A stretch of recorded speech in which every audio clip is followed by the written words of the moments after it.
Welcome to Take 47 Podcast. Yesterday, former puppet Biden spoke and gave his first remarks since leaving office.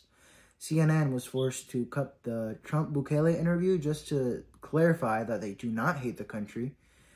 Trump's administration is now fighting Harvard, and Carmela Anthony's family used the funds that they raised to buy themselves a nice new mansion. Former puppet Biden yesterday spoke about Social Security and how his administration reduced wait times on calls from 26 minutes to 13 minutes, and criticized Trump because he apparently wants to take away Social Security, which he has denied several times. So has Elon and Doge. Maybe he just doesn't want his Social Security taken away, as if the money that he got by trading U.S. classified documents with Ukraine and China wasn't enough to keep him alive for 2 more decades, 3 maybe.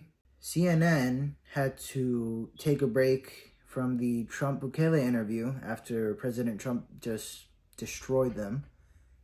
And they had to clarify that they indeed do not hate the country, which sounds exactly like what somebody who does hate the country would say. Here's a clip. Before I get to you, I just want to say, for the record, since we heard President Trump say in the Oval Office that CNN hates our country, CNN does not hate our country. They say the best defense is a good offense. Next up, 51 Christians were killed in Nigeria. Many more were also slaughtered, but you might not have actually heard of this in the news or in the media. They only cover the groups that fit their narrative as to be victimized and treated poorly, but they won't cover Christians. You might not have actually heard of this due to them not wanting to cover anything that doesn't fit their own narrative. But here in Take 47 Podcast, if you subscribe, hit the bell, and share the videos, also like this video, we cover all topics after Harvard refused to make some policy changes to disallow anti-Semitic protesters to harass Jewish students on campus.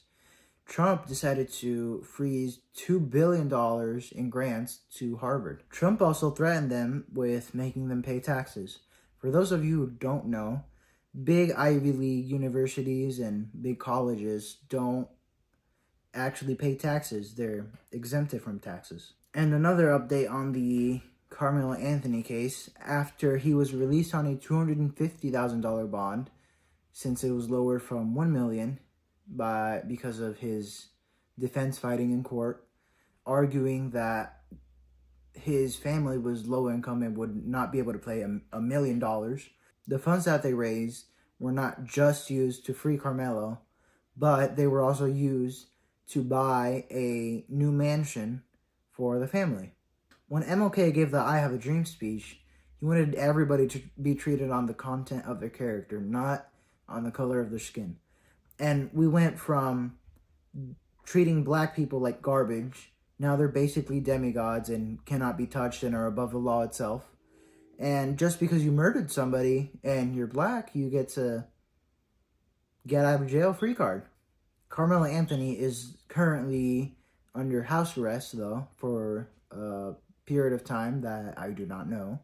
A Democrat senator decided to travel to El Salvador just to visit the deported man from Maryland, the MS-13 gang member. Some more facts about this case are that once he got deported, a district court, I believe in Washington, D.C., ordered the Trump administration to return the man, and then once the case was taken up to the Supreme Court, they ruled 9-0, so unanimously, that a district court or even a federal court had no say in the president's execution of policy, foreign policies to be specific. Even though Americans are about 56% more likely to commit crimes, these people should not be here. So essentially every crime that they commit in comparison to us can be 100% prevented just by closing the border or making sure that they're not smuggled into the country. Anyway, if you like the video, just another reminder to subscribe, like the video, hit the bell, and follow me on TikTok and Instagram.